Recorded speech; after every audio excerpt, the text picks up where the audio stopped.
There's a reason ancient cultures feared the night, and once you've lived it, you'll never sleep the same again. Have you ever woken up in the dead of night, unable to move, unable to scream, with something watching you from the shadows?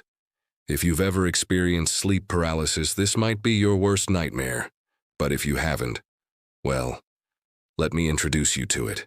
It happens when your mind wakes up, but your body doesn't. You're trapped between sleep and wakefulness. Your eyes can move. Your thoughts race, but every muscle in your body is frozen. And that's the first part of the horror. You know you're awake, but you can't move, can't speak, can't call out for help. Then come the visions. People report seeing dark figures at the foot of their bed, a weight pressing down on their chest, or whispers in an ancient, unknown tongue.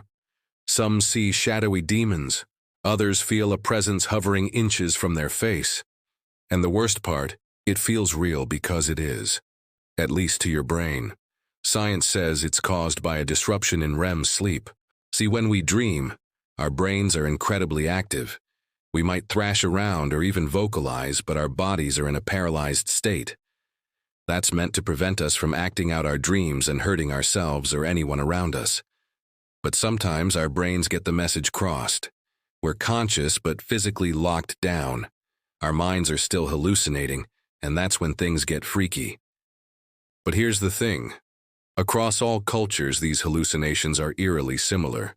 In Europe, people describe the same dark figure sitting at the foot of the bed, the old hag, who sometimes takes on a more demonic appearance. In Japan, there's the kanashibari, a demon that binds your arms and legs with straw rope. Then in the Middle East, there's the jinn, an evil spirit that preys on sleepers. And those are just a few examples. There are many more. The question is, how do so many people see the same thing? Some researchers say it's just evolution and fear. After all, humans have always been afraid of the dark. Our brains evolved to imagine the worst when we're lying in a powerless state. Others, however, believe there's something darker at play. Could sleep paralysis be a glimpse into another realm? A moment where the veil is thin between the world of the living and the dead, the conscious and the unconscious? Or are we just prisoners of our own frightened mind? Either way, it's clear that sleep paralysis has been a part of the human experience for thousands of years. It's mentioned in ancient texts like the Bible and the Quran. But it wasn't until the 18th century that doctors started taking it seriously. They began to recognize sleep paralysis as a distinct phenomenon.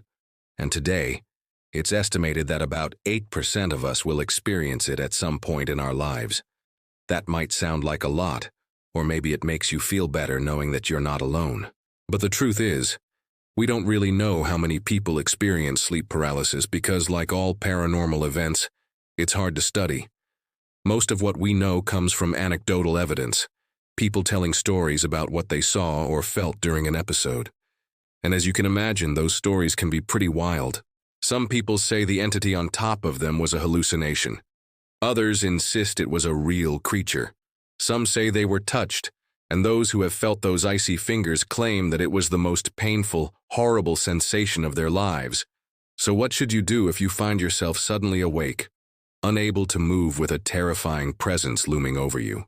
Well, if you're one of the lucky ones, the episode will pass quickly, and you'll wake up unharmed. But if you're not so lucky, things could get bad.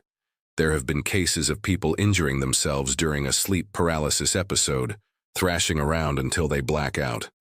And in extreme cases, people have died, suffocating because they couldn't move to get air. So if you ever find yourself in this situation, try to stay calm. Easier said than done, I know. Try to convince yourself that it's just a dream. Try to focus on your breathing and don't try to fight your way free. Just relax and let it happen. Whatever you do, don't panic. Because if you don't, whatever's watching might just decide to make itself at home in your nightmares forever. Thanks for watching.